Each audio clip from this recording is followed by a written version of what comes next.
రాష్ట్ర స్థాయిలో ఏమొచ్చింది? కామారెడ్డి డిక్లరేషన్లో పెట్టినారు. ఆ ఎన్నికల హామీని నేను నెరవేర్చమని చూపించుకోవడానికి చేసినారు.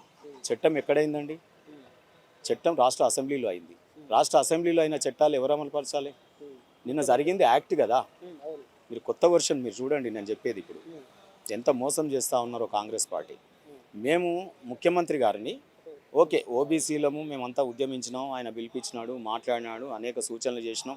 సూచనల బట్టి ఆయన అసెంబ్లీలో 3 బిల్లులు పెట్టడం, 3 చట్టాలు చేయడం అంతవరకు ఓకే. నేను కూడా ముఖ్యమంత్రి గారిని చిత్తశుద్ధిని ఏం శంకించట్లేదు. కానీ అసెంబ్లీలో లెజిస్లేచర్ చేసినటువంటి యాక్ట్ ఇది తీర్మానం చేసి ఢిల్లీకి ప్రజల యొక్క మూడునో అసెంబ్లీ మూడునో తెలియజేయడం కాదు.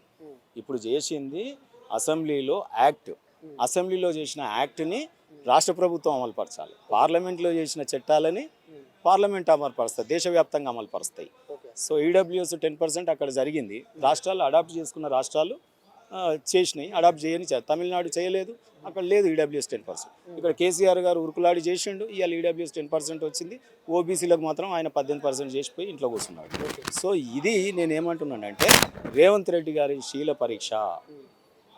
ఇది కాంగ్రెస్ పార్టీ, రాహుల్ గాంధీ గారు ఇది ఢిల్లీలో నేను ఆడుకోవడానికి ఆ బంతిని ఇక్కడ ఇస్తే కొద్దిసేపు నేను ఆ బంతిని ఇక్కడ రోల్ చేస్తా, నేను కేంద్ర ప్రభుత్వాన్ని నేను నిందించడానికి అవకాశం వస్తుంది, కాబట్టి ఆ బాల్ని నాకు ఇసిరేయి అని చెప్తే ఈయన అక్కడ ఇసిరేసిండా? లేదు, ఓబీసీలు తెలంగాణలో బీసీలు పడ్డ బాధలు ఆయన పెరిగిన వాతావరణంలో చూసినటువంటిది నేను పర్సనల్గా రేవంత్ రెడ్డి గారి బీసీల పట్ల కొంత మేరకు ఆయన పర్సనల్గా ఉండేది. కానీ పార్టీ విధానంలో ఆయన రేపు ఈ బంతిని కేంద్రానికి వదిలేసి ఇక్కడ పట్టించుకోకుండా ఉంటాడా? నేను ఒకటే చెప్తాను, ఇవాళ న్యాయవాదులం మేమందరం అనేక మంది, మా దాంట్లో చీఫ్ జస్టిస్లు ఉన్నారు, ఐఏఎస్ రిటైర్డ్ ఐఏఎస్లు ఉద్యమంలో పాల్గొంటున్నారు. మేము మీకు ఆల్రెడీ సూచనలు చేసినాం. నువ్వు చట్టాన్ని కనుక ఇక్కడ ఇమీడియట్గా ఇప్పుడు అమలుపరచు. లోకల్ బాడీస్ ఎన్నికలలో వెళ్ళిపో 42%తో. అదే రకంగా ఎంప్లాయ్మెంట్ ఎడ్యుకేషన్లో కూడా 3 చట్టాలు సెపరేట్ చేసినాం, అసెంబ్లీ చేసింది. ఈ చట్టాన్ని అమలుపరచు. అమలుపరిచి ఏం చేయి, ఎవరైనా కోర్టుకు పోయారు అనుకో, మేము కోర్టుకు చెప్తాం, అయ్యా ఈడబ్ల్యూఎస్ 10% తెచ్చినాడే ఈ 50% సీలింగ్ ఎగిరిపోయింది అని. రాష్ట్ర ప్రభుత్వం గట్టి లాయర్ని, మేము సూచించిన లాయర్ని పెట్టు, హైర్ చేయి. ప్రజల సొమ్మే కదా, ప్రభుత్వంతో ఓబీసీల పట్ల లాయర్ని పెట్టు. లేదు మేము కూడా ఇంప్లీడ్ అవుతాం, మేము కూడా వాదిస్తాం అంటే ఎవరు పోరు. ఫస్ట్ ఈడబ్ల్యూఎస్ 10% వచ్చినాక పాపం ఆ పక్షాలు కూడా బీసీలకు కూడా జనాభా ప్రాతిపదికన రాని అని చెప్పి ఇవాళ మనం కులాల పట్ల నిందించాల్సిన అవసరం లేదు.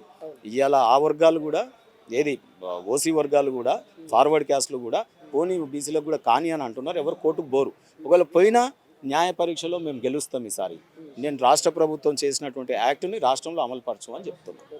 ఇప్పుడు అమలుపరచు అని చెప్తున్నారు. మరి ఇప్పుడు స్థానిక ఎన్నికలు కూడా దగ్గరలో ఉన్నాయి.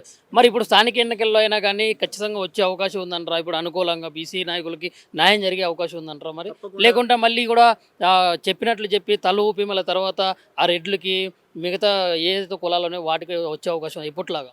నేను అదే అంటున్నాను. ఇప్పుడు రేవంత్ రెడ్డి గారికి అగ్ని పరీక్ష.